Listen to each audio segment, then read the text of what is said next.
ब्रह्मांड की गहराइयों में जब साधक अपनी आत्मा के सत्य की खोज में निकलता है, तब उसे केवल मंत्रोच्चारण, पूजा पाठ या बाहरी साधना से पूर्णता नहीं मिलती, बल्कि सबसे कठिन और अनकहे मार्ग पर चलना पड़ता है, जिसे तंत्र की भाषा में गुरु की परीक्षा कहा जाता है। यह परीक्षा कोई साधारण परीक्षा नहीं होती, बल्कि साधक के अंतरतम को चीरकर, उसकी सीमाओं को परखकर और उसके भीतर छुपे हर डर, हर मोह और हर दुर्बलता को बाहर खींचकर उसे अग्नि की भट्टी में डालने जैसा अनुभव होता है। जब साधक किसी तांत्रिक गुरु की शरण में आता है, तो वह केवल एक अनुयायी नहीं रहता, बल्कि उसकी आत्मा धीरे धीरे एक दीक्षा की प्रक्रिया से गुजरती है, और यही प्रक्रिया उसकी संपूर्ण यात्रा की सबसे अंधेरी, रहस्यमयी और भयावह परीक्षा होती है। इस दीक्षा को अक्सर लोग सुनते हैं, लेकिन इसकी गहराई में बहुत कम जाते हैं, क्योंकि गुरु की असली परीक्षा में न केवल अनुशासन और सीमा निर्धारण, बाउंड्री सेटिंग होता है, बल्कि साधक को भावनात्मक, मानसिक और आध्यात्मिक रूप से टुकड़े टुकड़े कर दिया जाता है, और फिर उन टुकड़ों से एक नया स्वरूप गढ़ा जाता है। गुरु का कार्य यहाँ केवल ज्ञान देना नहीं होता, बल्कि साधक की पुरानी पहचान को तोड़ना, उसके भीतर की कमजोरियों को बाहर निकालना और उसे कठोरता, साहस और आत्मनियंत्रण के उच्चतम स्तर पर स्थापित करना होता है। यह परीक्षा तब शुरू होती है जब गुरु साधक को उसकी सीमाओं तक धकेल देता है। तंत्र में यह सीमाएं केवल शारीरिक नहीं होती, बल्कि मानसिक और आध्यात्मिक भी होती हैं। साधक को नींद, भूख, थकान, मोह, भय और लोभ जैसी स्थितियों से परे धकेलकर यह परखा जाता है कि वह कितना दृढ़ है। गुरु अक्सर जानबूझकर साधक को अपमानित करता है, उसे कठोर शब्दों से परखता है, कभी उसे अनदेखा करता है और कभी उसे अत्यधिक कार्यों का बोझ सौंप देता है। इन सभी में एक ही उद्देश्य छुपा होता है, साधक को उसकी पुरानी आदतों, कमजोरियों और अहंकार से मुक्त कराना। जब साधक इन कठिनाइयों में टूटने लगता है, तब उसकी असली परीक्षा शुरू होती है। गुरु का हर प्रश्न, हर व्यवहार, हर परिस्थिति एक दर्पण बनकर साधक के सामने वही चीजें दिखाता है जिनसे वह जीवन भर भागता आया है। कभी यह परीक्षा भय की होती है, कभी प्रलोभन की और कभी अकेलेपन की। साधक को ऐसी परिस्थितियों में डाल दिया जाता है जहां उसे लगता है कि अब कुछ भी संभव नहीं, वह पूरी तरह से हार गया है। लेकिन यहीं पर उसका असली जन्म होता है। यही गुरु की दीक्षा का काला लेकिन पवित्र रहस्य है। भावनात्मक रूप से यह प्रक्रिया साधक को टुकड़ों में बांट देती है। जब किसी का अहंकार टूटता है, जब उसकी इच्छाएं बार बार अपमानित होती हैं, जब उसके अंदर का मैं मिट जाता है, तब वह रोता है, चिल्लाता है, टूट जाता है। लेकिन गुरु यह सब देखता है और मुस्कुराता है, क्योंकि उसे पता होता है कि यह पीड़ा ही साधक को शुद्ध कर रही है।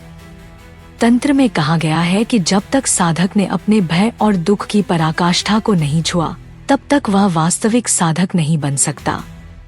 गुरु की परीक्षा उसे वहीं ले जाती है। साधक को ऐसे ऐसे कार्य करने को कहे जाते हैं जो सामान्य बुद्धि से परे लगते हैं। कभी श्मशान में साधना, कभी अंधेरे में घंटों बैठना, कभी भोजन से वंचित रहना, कभी मौन साधना करना और कभी समाज के तानों को सहना। यह सब इसलिए ताकि वह जान सके कि उसके भीतर कितनी क्षमता है और वह कितनी दूर तक जा सकता है। इस यात्रा में बाउंड्री सेटिंग, सीमाओं का निर्धारण सबसे महत्वपूर्ण भूमिका निभाता है। गुरु साधक को यह सिखाता है कि वास्तविक शक्ति पाने के लिए सबसे पहले अपनी सीमाओं को पहचानना और फिर उन्हें तोड़ना आवश्यक है। जब तक मनुष्य अपने सुख सुविधाओं की सीमा में बंधा रहता है, तब तक वह साधना के गहरे रहस्यों तक नहीं पहुंच सकता। इसलिए गुरु बार बार उसे उसकी सीमाओं से बाहर धकेलता है, कभी उसे तिरस्कार का सामना करवाता है, कभी उसकी इच्छाओं को अस्वीकार करता है और कभी उसकी साधना को अनिश्चित समय तक रोक देता है। साधक को यह सीखना होता है कि हर परिस्थिति में संयम बनाए रखना, गुरु पर पूर्ण विश्वास रखना और अपने भीतर से ही शक्ति को जागृत करना ही उसका मार्ग है। यहीं पर रिगोर, कठोरता और अनुशासन की आवश्यकता होती है। साधक को दिन रात की कठोर साधना, नियमों का पालन और गुरु के आदेशों का निर्विवाद पालन करना पड़ता है। एक गलती उसकी साधना को वर्षों पीछे धकेल सकती है। यह कठोर अनुशासन साधक को उस अग्नि में ढालता है जिसमें से निकलकर वह असली साधक बनता है। लेकिन यह कठोरता केवल बाहरी नहीं होती, सबसे कठिन कठोरता होती है अपने मन पर, अपनी इच्छाओं पर और अपने भावनाओं पर नियंत्रण रखना। जब साधक अपमानित होता है तब भी शांत रहना, जब उसे भूखा रहना पड़ता है तब भी संतुलित रहना, जब उसे समाज की आलोचना झेलनी पड़ती है तब भी अपने मार्ग पर अडिग रहना, यही असली अनुशासन है। और अंततः आता है ट्रांसफॉर्मेशन, परिवर्तन। साधक का पूरा अस्तित्व बदल जाता है। पहले वह केवल शरीर और मन के स्तर पर जीता था, अब वह आत्मा और ऊर्जा के स्तर पर जीना सीख जाता है। गुरु की परीक्षा उसे यह सिखाती है कि शक्ति का असली स्रोत बाहरी नहीं बल्कि भीतर है। जब साधक यह समझ लेता है कि वह अजय है, उसकी आत्मा अमर है और उसका मार्ग ही उसका उद्देश्य है, तब उसमें ऐसी दिव्यता प्रकट होती है जिसे देखकर साधारण लोग भी उसकी उपस्थिति से प्रभावित हो जाते हैं। उसका चेहरा चमकने लगता है, उसकी वाणी में शक्ति आ जाती है, उसकी आंखों में गहराई आ जाती है और उसकी आभा चारों ओर फैल जाती है। यही वह क्षण है जब गुरु मुस्कुराकर उसे स्वीकार करता है कि अब वह असली साधक बन गया है। तो मित्रों, गुरु की परीक्षा कोई कहानी नहीं बल्कि वह रहस्यमयी प्रक्रिया है जिसके बिना साधना अधूरी रहती है।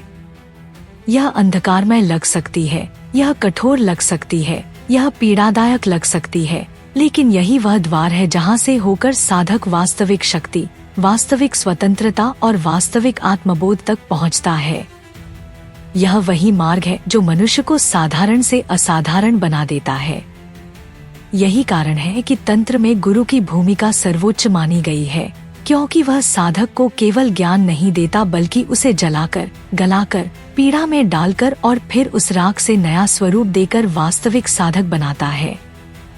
यदि आप भी इस अद्भुत यात्रा को समझना चाहते हैं और गुरु की परीक्षा के रहस्यों को और गहराई से जानना चाहते हैं, तो इस वीडियो को अंत तक देखें, इसे साझा करें और हमारे चैनल सनातन संसार AI को अभी सब्सक्राइब करें ताकि आप ऐसे ही और गूढ़ रहस्यों से जुड़ सकें।